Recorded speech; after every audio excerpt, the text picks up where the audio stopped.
First of all, for the safety in the vaccine trials, what we collect often is the certain list of symptoms that is pre-specified and which needs to be collected daily. So daily participant has to measure certain reactions and report severity of other symptoms. And this is important too. They do it every day at around the same time. So real-time data entry here is really, really significant.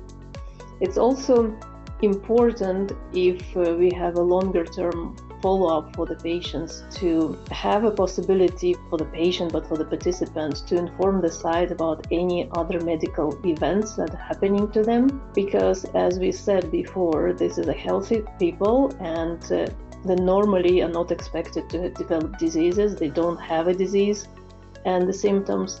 And in the safety in the vaccine trials, we collect everything that is happening with the participants. With the regulatory requirements, and first of all, this solicited data, this pre-specified symptoms are very important because it basically describes the immediate reactions on the taking the vaccine. So it's really important, or it's really required to describe those reactions that have occurred within 1 to 2 weeks after getting the vaccine. And then the second requirement is also to have a lot of participants and a lot of data so that we could identify something that is called a safety signal, meaning that we need to have a lot of people reporting what is happening with them to be able to find out the rare events. Anything that is poorly tracked results in the missing data. And as a statistician, the last thing you want to have in the trial is the missing data on one of your outcomes.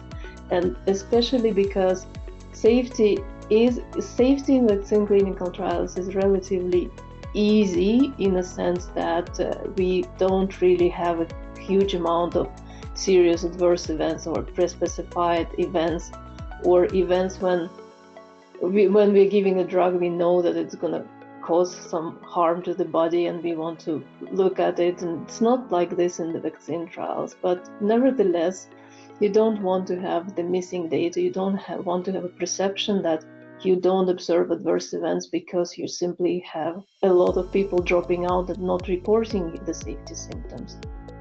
I think it's important for people, especially if they're in a longer follow-up trials, like for the half year, for a year, for 2 years, with not that many visits, still to feel engaged. And if there is something that you want to collect throughout these 2 years, and this something depends on the data reported by the person, you really want to keep them engaged, because let's say you identify the case, but the patient didn't really report the symptoms and you cannot determine the severity. So yes, you have a case, you can have laboratory confirmed disease, but because of the missing severity assessment, because of the missing data reported by the patients, you simply cannot analyze this case anymore.